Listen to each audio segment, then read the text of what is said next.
Here on NBC Sports Boston, and Celtics were down 20 at half. Obviously, came back to make it single digits late there, but when you go back to it, Scal, what was the difference in this game? I mean, I just think it was a terrible second quarter. Like, I keep going back to that second quarter. You get outscored, was it 42-14, and you had an 8-point lead going into the second quarter.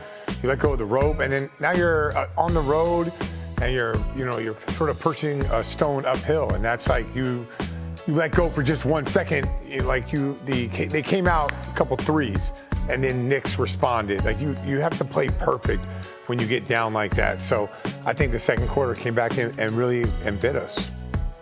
Chris, your thoughts on tonight? I was going to let Eddie go because I'm only here to talk about Ugo. Okay, fine. Eddie, Okay, then, well, yeah.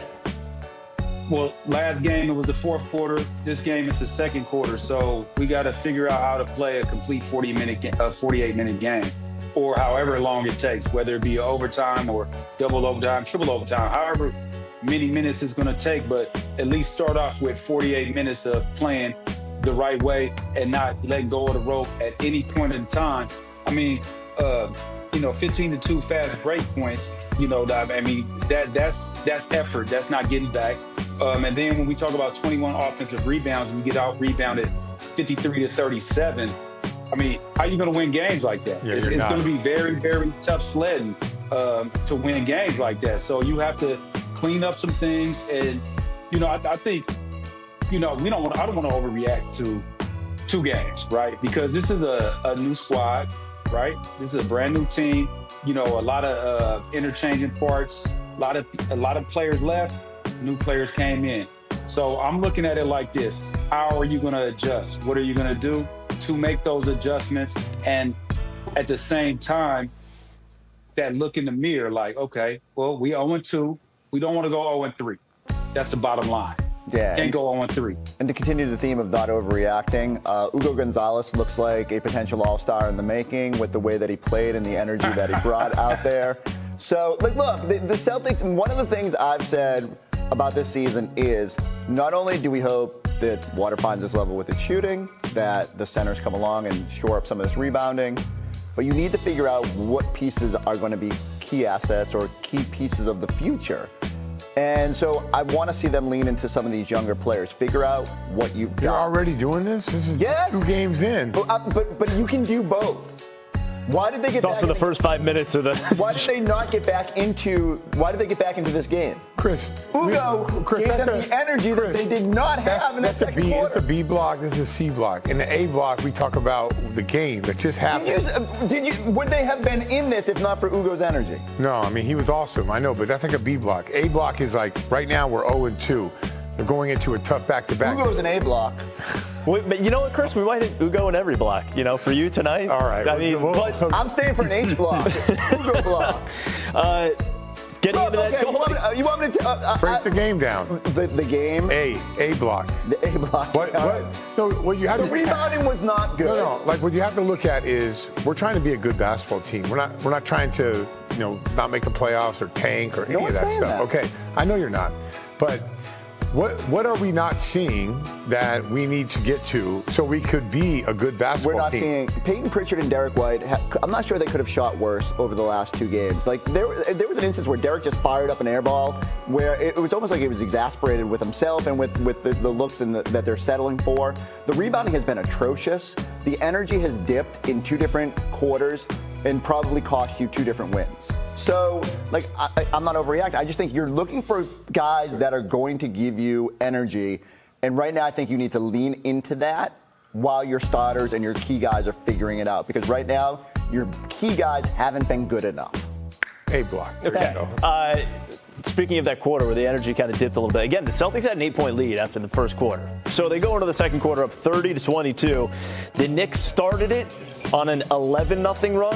Is it late enough to show these highlights? And then later in that quarter, they had a 17-0 run. At least that's by my math. Yeah. So when you have a run that's 11-0 and 17-0. That one makes me mad. Yeah.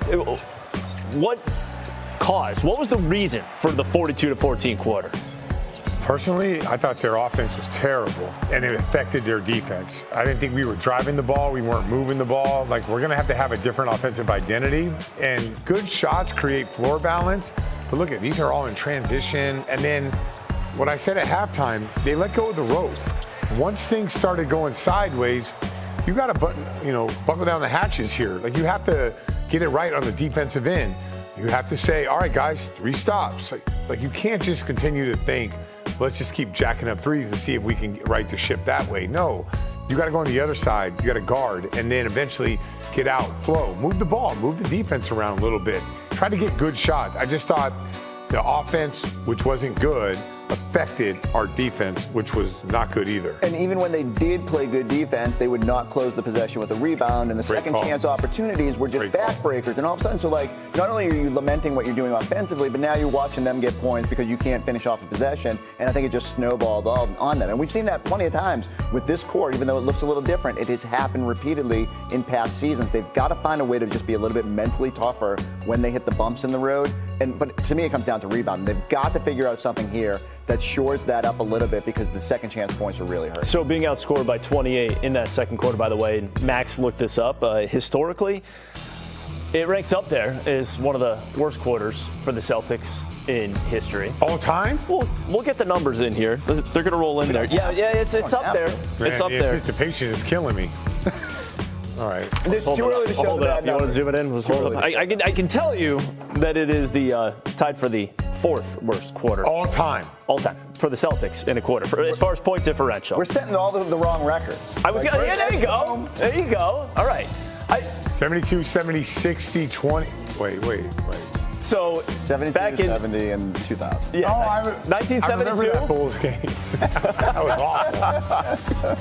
The 1972, by the way, when they were outscored by 35, they were up by 43 going into that 4th quarter. So they actually won that game. No, they won the game. The Celtics won the game. They were up by 43. They were fine. They didn't care. They came back 35 and still won by 8. Yeah. Eddie, was there something specifically you saw in that second quarter that stood out where things kind of just got away from them? Yeah, I said it at halftime. I just felt like we were like, I don't want to say stuck in mud because that's like coming off of 4 games in 5 nights and then you got another game quick. That wasn't the case. The case was one team was playing extremely harder than the other team. One team was making hard cuts. Everything was precise. Everything was decisive, whether it be the pass, whether it be the shot, whether it be the pick and roll, whether it be their spacing on the floor. And that's the thing that I looked at is more importantly was we didn't match their energy in that second quarter. We just didn't match their energy. And I don't care who you are. I don't care what team you got. You don't match a team's energy going into any kind of quarter or why it's going on, you're going to have some issues. Yeah, and that's why the Celtics found themselves down by 20 at the half. Again, they come back and fall in this one by 10. 105-95, your final score. Jaylen Brown leading the way with 23 points. We are going to talk more about the rebounding. What about Ugo? And Ugo. Now we're doing the A block.